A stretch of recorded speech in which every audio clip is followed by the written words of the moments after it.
새벽을 도우시는 하나님 그 은혜를 진심으로 감사합니다. 우리가 누워 잘 때에는 마치 죽은 자와 같습니다.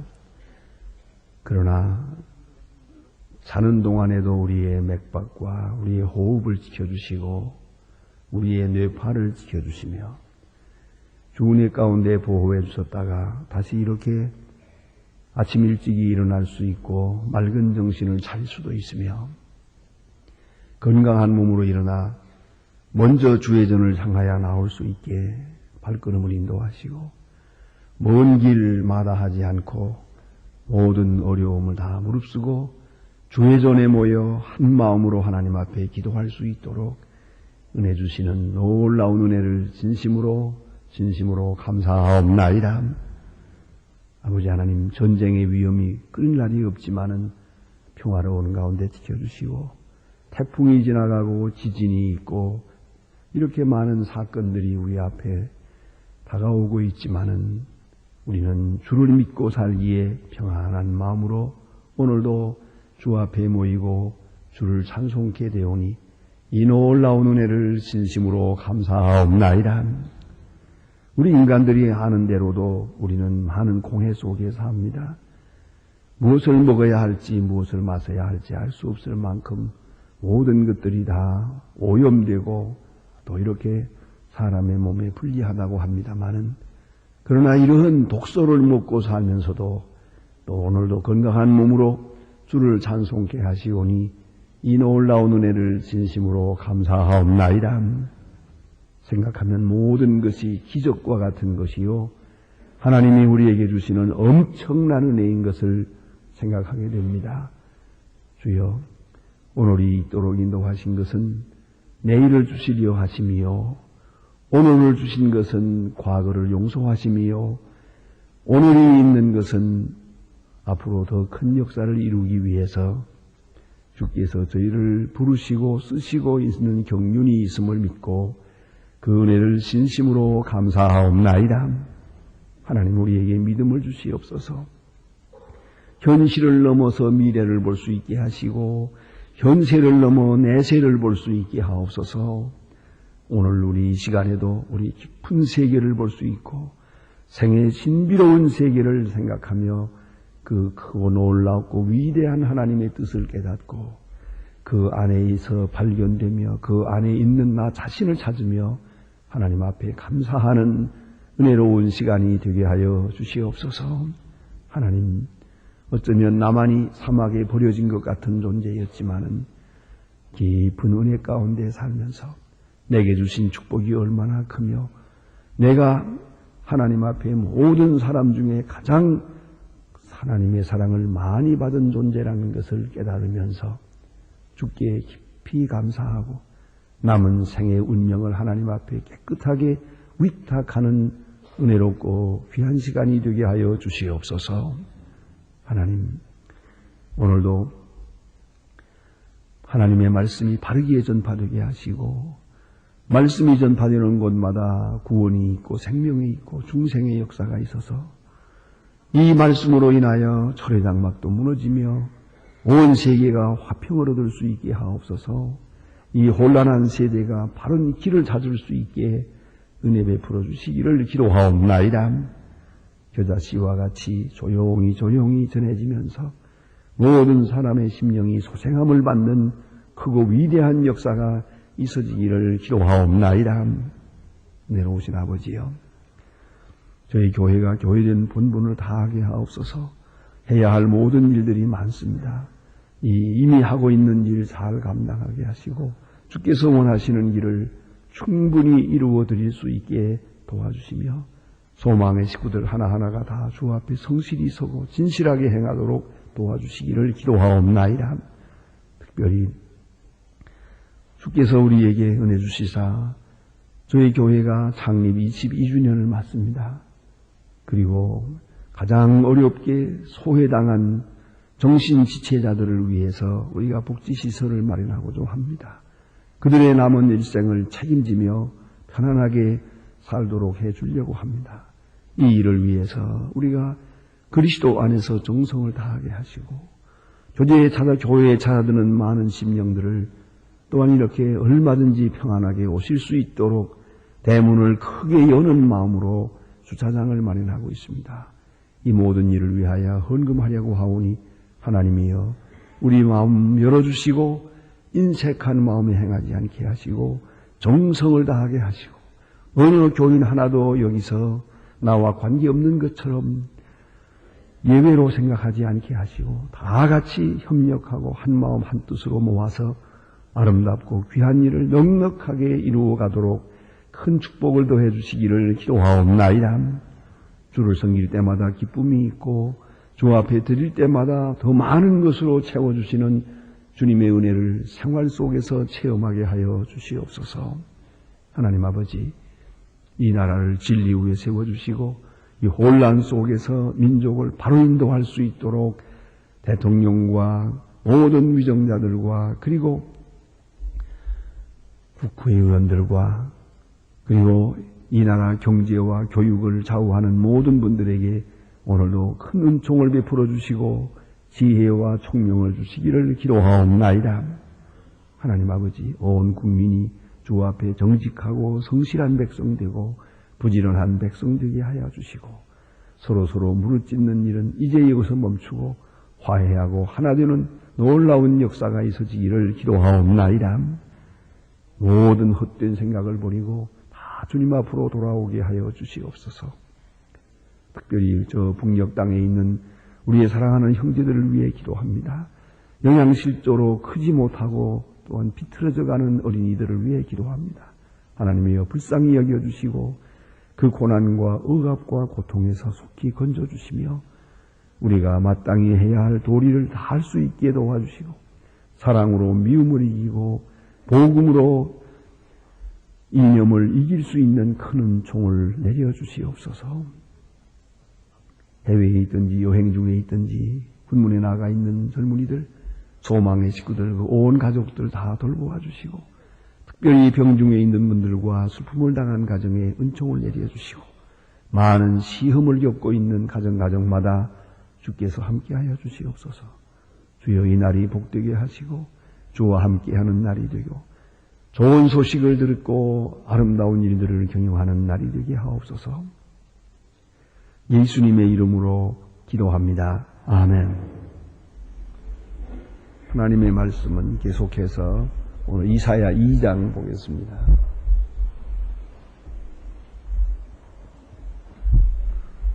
이사야 2장입니다. 이사야 2장 1절로 4절입니다. 1절로 4절까지 보겠습니다. 이사야 2장 1절로 4절 다 같이 한 목소리로 봉독하게 됩니다. 아모스의 아들 이사야가 들은 바 유대 예루살렘에 관한 말씀이라. 만일 여호와의 전이 산에 오른 자가 굳게 설 것이요 모든 작은 산 위에 드러나리. 만방이 그리로 모여들 것이라. 많은 백성이 가며 이르기를 오라 우리가 여호와의 산에 오르며 야곱의 하나님의 전에 이르자. 그가 그 도로 우리에게 모실 것이다. 우리가 그 길로 행하리라 하리니 이는 율법이 시온에서 것이요 여호와의 말씀이 예루살렘에서부터 나올 것임이라. 그가 열방 사이에 관계되는 많은 백성을 판결하니니 우리가 그 칼을 쳐서 보습을 만들고 그 당을 쳐서 낫을 만들 것이다. 이 나라와 저 나라가 다시는 칼을 들고 서로 치지 아니하며 다시는 전쟁을 연습하지 아니하리라. 아멘. 이사야가 받은 하나님의 말씀입니다. 이 말씀은 특별히 이스라엘 사람들은 물론이요 우리 기독교인들까지도 굉장히 중요하게 생각하는 종말적 계시에 대한 말씀이옵시다. 언제든지 성경은 이렇게 말씀합니다. 또는 우리 신앙도 그렇습니다. 과거에서 오늘이 있는 게 아니고요. 또 현재에서 미래를 보는 게 아니라 신앙이라는 것은 미래에서 현재를 보는 겁니다. 그것이 신앙입니다. 그러니까 내가 과거에 어떻게 살았습니까 하고 거기에서 매여서 오늘을 생각하는 건 아닙니다. 얼마나 과거로부터 벗어나느냐, 깨끗이 벗어나느냐 하는 것이 신앙의 결정적인 힘의 원천이 되는 것이옵시다. 우리가 알게 모르게 우리는 잠재의식 속에도 그렇고 우리 생활 속에도 그렇고 우리의 성품 속에도 그렇습니다. 과거에서 헤어나지 못합니다. 그래서 그런 걸 보지 않습니까? 과거에 너무 어렵게 살았던 사람들은 어렸을 때부터 어렵게만 살았던 사람들 지금은 참 하나님의 은혜로 얼마간 먹고 살 만큼 되고 또 넉넉하게 되어서도 영영 인색합니다. 헤어나지 못합니다. 돈만 손에 쥐면 아주 손을 펴질 못합니다. 그게 과거로부터 못 벗어나서 그렇습니다.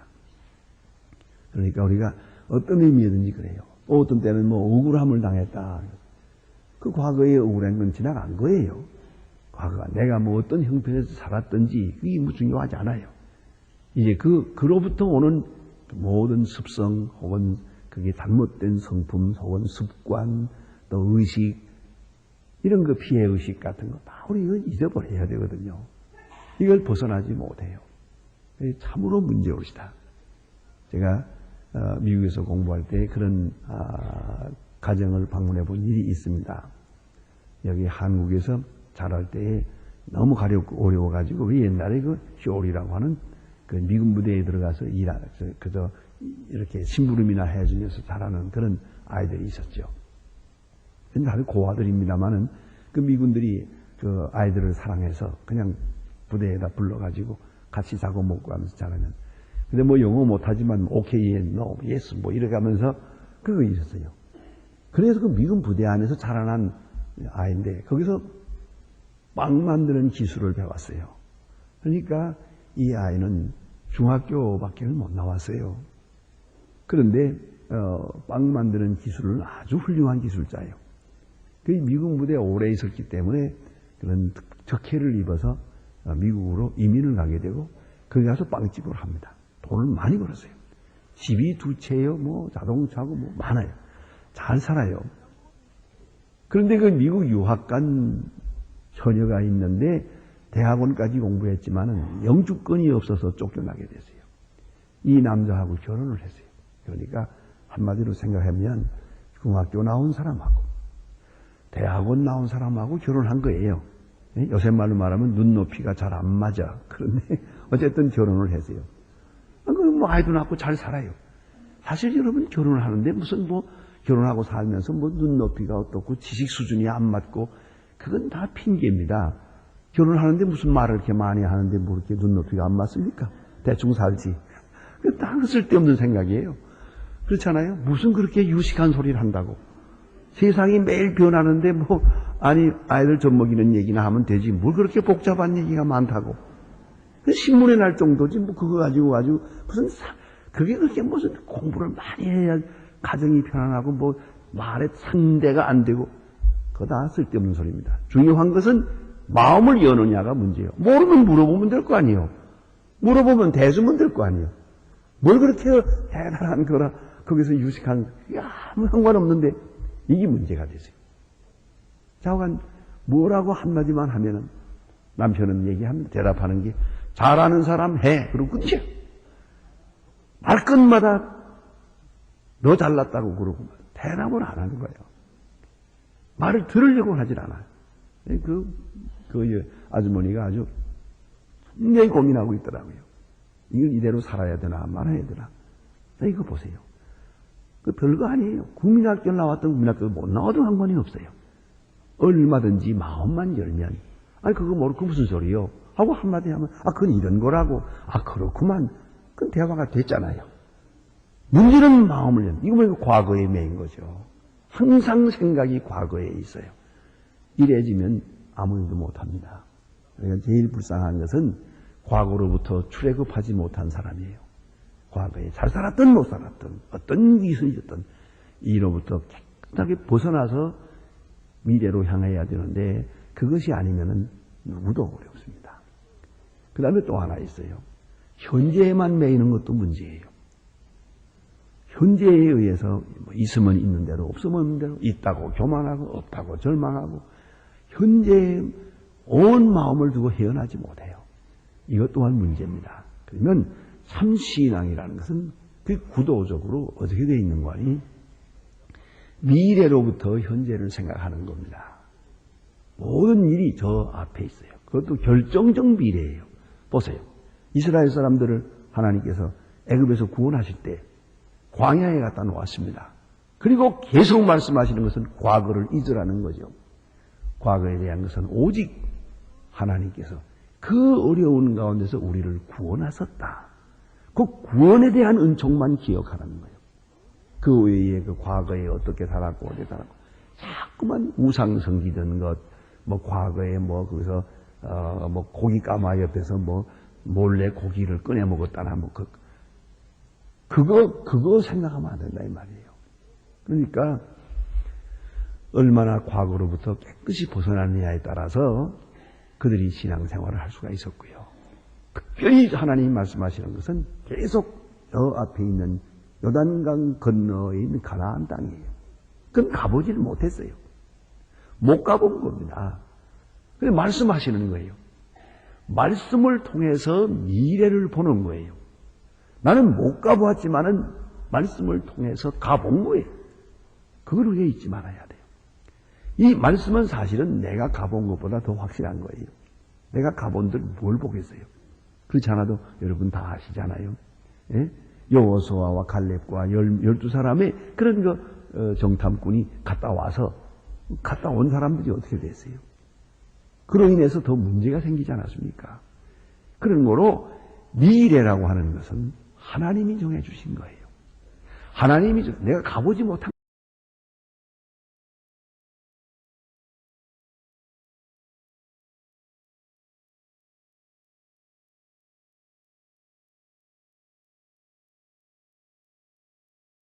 그렇지 않아도 여러분 다 아시잖아요. 예? 여호수아와 갈렙과 12사람의 그런 정탐꾼이 갔다 온 사람들이 어떻게 됐어요? 그로 인해서 더 문제가 생기지 않았습니까?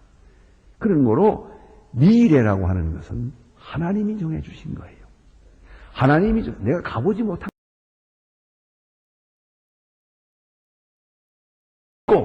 그리고 오늘을 사는 거예요. 지금은 그런 일이 없습니다. 뭐 아가방인이 뭐니 해서 가서 돈만 가지고 나가면 다 사니까 되는데 옛날에는 그렇지 못해서요. 시집 갈 때 애들의 그 옷까지 다 만들어 가지고 갔어요.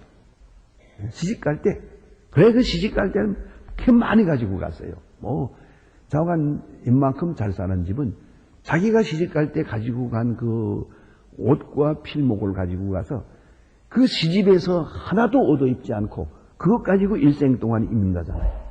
그거 입고 그것도 뜯어가지고 또 아이들 해 입히고 그래가지고 시집 갈 때 가지고 간 그것 가지고 한 평생 옷을 입는 거예요. 그렇게까지 했다고 하지 않습니까? 그런데 자 시집 언제 가봤나요? 못 가봤어요? 애 언제 낳아봤나요? 언제 키워봤나요? 그러나 그런 생각해요.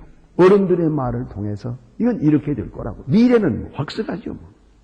제가 결혼 주례할 때마다 얘기하는 것처럼 지금은 신랑 신부지만 조금 있으면 아빠 엄마다. 조금 있으면 할아버지 할머니다.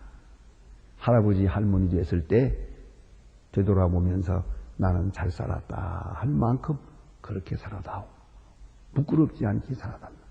이렇게 부탁을 합니다. 자, 이거 지금 젊은 사람이에요, 지금. 지금 처음 결혼하는 사람이에요, 지금. 그러나 그 앞에 있는 미래는 확실한 거예요. 내 말에는 거짓말이 없어요. 아빠 엄마 될 것이고 할아버지 할머니 될 것이고 그 다음에 죽을 것이고 틀림없잖아요. 이건 틀림없는 거라고요. 그 틀림없는 미래를 우리가 말씀으로 듣는 거예요. 이건 내가 경험한 거 아니에요. 내가 경험해 봐야겠다고 그렇게 오만할 것도 없어요. 아주 상식적입니다. 그러나 오늘 여기 주신 말씀 미래, 하나님의 말씀이 미래를 우리에게 설계해 주십니다. 결정된 미래를 우리에게 보여주십니다. 그 약속된 미래를 바라보고 사는 거예요. 이스라엘 백성들이 전쟁에 나갈 때 나가는 수 있는 힘은 오직 두 가지요. 여호와께서 너희와 함께 하신다 하는 말씀. 그 말씀만 있으면은 그죠? 와 하고 나가 싸워서 이겼어요. 전세가 어떻든지 적이 얼마나 많든지 적든지 상관없어요. 하나님이 허락하시면 되는 거예요. 또 하나는 저 원수를 내 손에 붙였느니라. 내 손에 붙였느니라. 그 말씀이 벌써 약속된 승리예요. 이거는 승리는 이미 해놓은 거예요. 하나님의 경륜 속에서 하나님이 저 사람들을 심판하기 위해서 이미 이루어 놓은 거예요. 그것은 이스라엘을 위해서보다도 하나님께서 저 원수들을 심판하기 위해서 그 심판의 도구로 이스라엘을 쓰시는 거예요.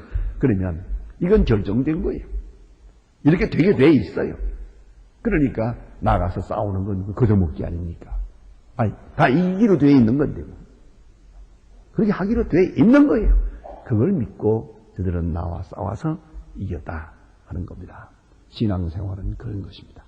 오늘 성경 말씀에 있는 얘기는 저 앞에 있는 미래를 말하는 거예요.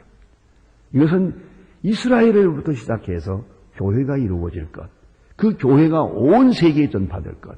지금 예루살렘 이 당시에가 아무것도 아닌 조그마한 마을이에요. 그러나 그들에게 주신 하나님의 말씀은 그래요. 하나님의 말씀은 말이래였어요. 말이래. 이건 종말의 그런 말이고 말세에 여호와의 전에 산이 모든 산 꼭대기에 굳게 설 것이요 모든 작은 산 위에 뛰어나리니 만방이 그리로 모여 들 것이다. 예루살렘. 지금도 이스라엘 사람들은 이 환상에서 헤어나지 못해요. 지금 이렇게 조그마한 나라지만 온 세계가 예루살렘으로 오러요. 예루살렘을 마음의 고향으로 생각하게 될 것이다. 사실은 이 유대 나라로서는 그게 된 게 아니에요. 기독교로 인하여 예루살렘에서 시작된 기독교로 인하여 예루살렘은 성지가 되는 거예요. 성지가 되고 우리도 참 어렵게라도 시간을 내서 예루살렘 성지를 방문하고 하는 것이 바로 이 때문이거든요. 온 세계가 거기가 우리 마음의 고향이 되는 거죠. 그래서 산 꼭대기에 굳게 설 것이고 모든 작은 산이 우러러 볼 것이다. 이것은 앞에 있는 저 시온산 영적으로 바라볼 때 모든 사람이 예수를 믿게 되면 예수를 믿는 사람마다 이 예루살렘을 성지로 생각하게 되거든요. 그것을 미리 말씀해 주고 있는 겁니다. 많은 백성이 가며 이르기를 오라 우리가 여호와의 산에 오르며 야곱의 하나님의 전에 이르자. 하나님의 산에 가자. 성지순례 가자. 이렇게 되겠다는 거죠. 모든 사람이 예루살렘으로 마음을 돌리게 되겠다. 얼마나 귀한 말씀입니까? 그 이유는 예루살렘으로부터 여기 보니까 이는 율법이 시온에서 나며 여호와의 말씀이 예루살렘으로부터 나올 것입니다. 그랬어요. 이게 3000년 전에 기록되었다고 생각해 보세요. 예수님 오기 전이에요, 이거 지금. 그때에 지금 이미 이렇게 말씀하고 계세요. 그럼 오늘의 이야기를 그때 벌써 말씀하세요. 오늘의 이야기를. 이건 3000년 후에 보다도 더 앞에 있는 그런 것을 벌써 말씀하셨어요. 예? 율법이 시온에서부터 나오며 율법. 다시 이 법철학을 공부하는 분들의 말에 의하면 우리가 지금 하고 있는 율법, 모든 법의 근본은 로마의 법이고 로마의 법의 뿌리는 구약 성경에 있다고 합니다. 그건 그분들이 전문적으로 하는 말입니다. 율법이 모든 법의 뿌리입니다. 그걸 알아야 합니다. 또 그뿐만 아니라 우리 모든 윤리와 도덕의 법이 뿌리. 하나님의 말씀이 있습니다. 율법에 있습니다. 제가 좀 무슨 얘기입니다만 며칠 후에 다시 일본에 가게 잠깐 다녀오겠습니다만 일본에 있는 목사님들하고 신학자님들하고 얘기할 때 이런 얘기를 해봅니다. 지도를 딱 펴놓고 보면 예수 믿는 특별히 국기, 자기네 국기 속에 십자가가 있는 나라가 있어요. 국기 깃발 속에 십자가가 들어있거든요.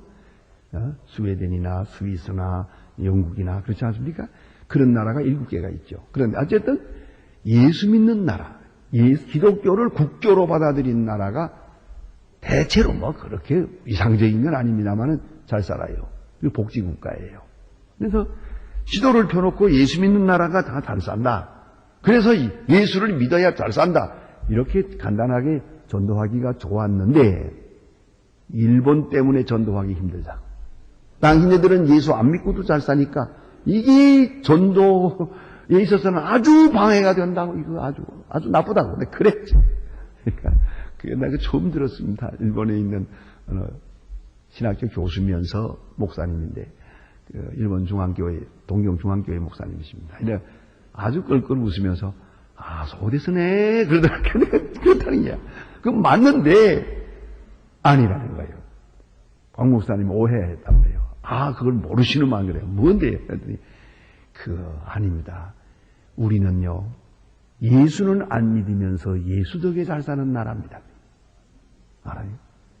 우리 일본이라는 이 윤리도덕이 없었습니다. 도대체가 엉망입니다. 그런데 기독교가 들어와가지고 메이지 이승 때부터 들어와서 기독교 문화를 폈다는 거예요.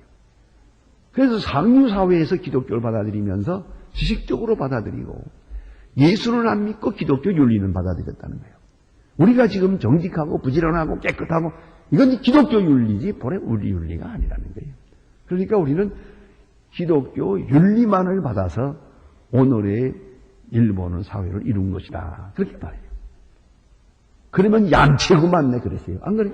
안 그래요? 예수는 안 믿고 기독교 윤리만 따먹었어요. 이게 얼마나 어쨌든 자만 그 덕에 오늘이 있다고 말합니다. 그건 얼마나 할지 모르지만 이거는 책임질 만한 아주 각자의 말입니다. 이걸 아셔야 됩니다. 온 세계가 기독교 윤리, 그 율법에 의해서 살아갑니다. 그것이 아닌 사람들 지금도 보세요. 사마 눈으로 볼 수 없는 그런 미련하고 어리석고 그래요. 인도나 이런데 인도네시아나 파키스탄이나 이런 데 가서 조금 오지에 들어가 보세요. 그게 사람 사는 게 아닙니다. 이게 어떻게 저렇게 살 수 있을까? 왜요? 율법을 모르기 때문에. 율법을 모르기 때문에. 아무리 이렇게 된단 말이에요. 그러니까 모든 율법에 그것이 100% 율법을 온전하게 지키면 좋겠지만 그렇지 못해요. 하지만은 그래도 뿌리는 예루살렘에 있거든. 그로부터 율법이 와서 그 율법에 의해서 온 세계가 살고 또 그래서 예루살렘을 흠모하게 되고 또 그 다음에는 여호와의 말씀이 예루살렘에서부터 나올 것이다. 말씀이 여호와의 말씀이 보세요. 말씀의 뿌리는 어디에 있습니까? 예루살렘에 있지 않습니까? 하나님의 말씀이 거기 예수 그리스도로 인하여 전해질 말씀 초대교회에 선포된 케르그마 그리고 그 말씀에 의해서 온 세계가 구원을 받게 되는 거 아닙니까? 말씀이 예루살렘에서부터 온다. 율법이 시온의 산에서 온다. 이 일이 저 말씀이 환하게 이루어질 것을 내다보고 있습니다. 그리고 그때에 있을 평화에 대해서 여기 보면 그야말로 유토피아의 세계가 있습니다. 참 평화, 진짜 평화가 있습니다. 복음으로 인해서 이루어질 평화의 세계. 다 같이 한번 4절을 보십시다. 4절을 다시 보도록 합니다. 지금 보겠습니다. 그가 열방 사이에 판단하시며 많은 백성을 판명하시니 무리가 그 칼을 쳐서 보습을 만들고 그 창을 쳐서 낫을 만들 것이며 서로 전하가 다시는 칼을 서로 치지 아니하고 다시는 전쟁을 연습지 아니하리라 그랬어요. 예? 복음이 전파되는 곳에 율법이 시행되는 곳에 율법이 지켜지고 복음이 전파되고 어때요? 다시는 전쟁이 없다. 그래서 얼마나 아름다운 얘기입니까? 예? 칼을 쳐서 보습을 만들고 창을 쳐서 낫을 만들고 그리고 평화를 누리게 될 것이다. 참 평화. 다시는 전쟁이 없을 것이다. 사실 모든 민족이 다 율법을 받아들이고 모든 민족이 다 복음을 받아들이면 말이에요. 무슨 전쟁이 필요합니까? 왜 전쟁이 있어야 합니까? 예? 참 평화, 참 평화가 있을 것이다. 예? 지금은 오히려 옛날 얘기가 됐다고 합니다만은 한때 그런 얘기하고 난 그 책 그래서 읽으면서 늘 부러워했습니다. 정말에는 형무소가 있기는 있는데 덴마크에서 형무소 있지만 형무소에는 하얀 깃발이 올라가 있어요. 하얀 깃발이. 이게 뭐냐면 죄수가 없다 이거예요. 형무소는 있는데 죄수는 없다. 얼마나 아름답습니까? 우리나라는 형무소가 많은데도 그게 터져나가서 너무 터져나가서 가끔 사면하는 것 같기도 하고 그래요. 보세요. 이게 얼마나 불행한 일입니까? 한평화 다 예수 믿고 이 하나님의 법대로만 살면은 왜 전쟁이 필요합니까? 왜 감옥이 필요합니까? 왜 경찰서가 필요합니까? 아무 필요 없는 거예요. 이것이 참 평화올시다. 이러한 아름다운 이상의 사회, 그건 약속된 거예요. 저 앞에 바라보면서 오늘을 사는 거예요. 그것이 그리스도인이 오시다. 기도하십시다.